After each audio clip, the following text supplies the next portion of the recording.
Hello, children. Hope you all are safe at your home. Today, I will discuss the question answer of lesson 2 from your literature book, that is Birdie Will You Pet. As I have already explained this chapter, you know about this poem. This is a poem written by W. Bilangam. In this poem, a little girl wants to attract the bird and she is trying to keep that bird in her cage. But the bird does not want to lose its freedom. The bird just wants to fly in the air. So now there are two extracts in this poem.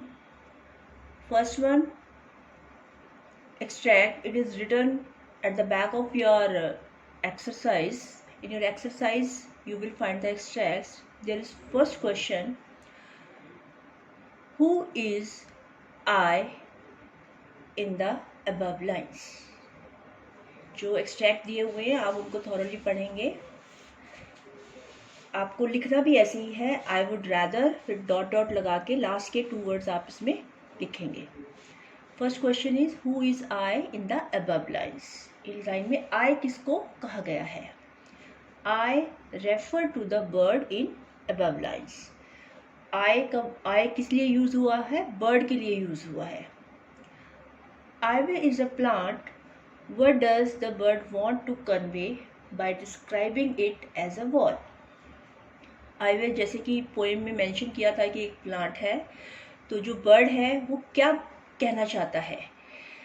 The bird wants to convey that as wall protects the human beings from heat, cold, rain, wind and thieves, ivy leaves protect the bird. जो bird है वो क्या कहना चाहता है? वो कहना चाहता है कि जैसे दीवार इंसान की गर्मी, सर्दी, बारिश, हवा, विंड का मतलब हवा, एंड थीव्स चोरों से रक्षा करती है, प्रोटेक्ट करती है, उन्हें प्रोटेक्ट करती है, उसी तरह ही जो प्लांट के पत्ते हैं वो भी बर्ड को प्रोटेक्ट करते हैं. इसलिए उसने उसको वॉल के साथ कंपेयर किया है. वॉल, उसको जो आइवी प्लांट है उसको वॉल ही बताया है क्योंकि उसकी वो प्रोटेक्शन करता है जो प्लांट है. Third question is what does the speaker prefer ivy wall to. अब जो स्पीकर है, जो पोएम का राइटर है जिसने पोएम लिखी है, वो आइवी वॉल को कैसे प्रेफर करता है? The speaker prefers the ivy wall to velvet bed, silken quilts and the satin pillow. Speaker है वो no here speaker is, who is speaker? Speaker is little girl. Little girl से बात हो रही है ना बर्ड की, तो जो लिटिल गर्ल है वो उसको बर्ड को अट्रैक्ट कर रही है. तो वो स्पीकर ने किससे प्रेफर किया है आइवी वॉल को? वेलवेट बेड से, मखमली गद्दे बेड से, बिस्तर से, सिल्कन क्विल्ट्स रेशमी रजाई से, and the satin pillow. Satin एक it's a kind of thread, बहुत ही सॉफ्ट होता है. उस तक की पिल्लो का मतलब तकिए, और सैटिन पिल्लो से इसको कंपेयर किया है. Next extract is a feather necklace round and round that I wouldn't sell for 1000 pounds. This extract is also taken from the poem. आपने पढ़ा है कि जो बर्ड है वो 1000 pound में भी अपने पंखों का जो नेकलेस है, जो कि उसकी गर्दन में होता है, मतलब जो राउंड राउंड है, गोल गोल है, उसको वो क्या नहीं करना चाहता? बेचना नहीं चाहता किसी भी कीमत पर. First question is what is the necklace offered by the child made of.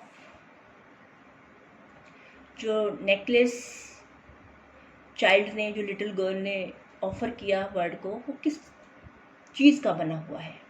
The necklace offered by the child is made of diamonds, stones, amber and jet. वो इन सारी मटेरियल का, इन सारी चीज़ों का बना हुआ है। What is the necklace that the bird has made of? और जो बर्ड का नेकलेस है वो किसका बना हुआ है? The bird has made a necklace of feather. जो बर्ड का नेकलेस है वो पंखों का बना हुआ है। Which necklace does the bird prefer? और बर्ड ने किस नेकलेस को प्रेफर किया, किसको इम्पोर्टेंस दी है? The bird prefers its own necklace made of feathers. जो पंखों का उसका नेकलेस बना हुआ है, बर्ड वही नेकलेस चाहता है। To the one offered by the child. जो चाइल्ड ने उसे ऑफर किया है नेकलेस, वो नेकलेस उसे नहीं चाहिए। Because it is much daintier than the diamond necklace. क्योंकि ये डायमंड नेकलेस की अपेक्षा ज़्यादा क्या है, सॉफ्ट है और ज़्यादा प्रेशियस है उसके लिए। Secondly, the bird does not want to lose its freedom. और दूसरा क्या है, जो बर्ड है वो अपनी फ्रीडम को खोना नहीं चाहता। तो this is all about extract of lesson 2 poem, जो आपने पोएम आपको पढ़ाई गई है लेसन 2 में, लिटरेचर का सेकंड चैप्टर है ये, उसके एक्सट्रैक्ट आपको बता दिए गए हैं। तो ये आप जैसे आपने लेसन 1 के क्वेश्चन आंसर लिखे हैं, इसको भी आप वैसे ही लिखोगे।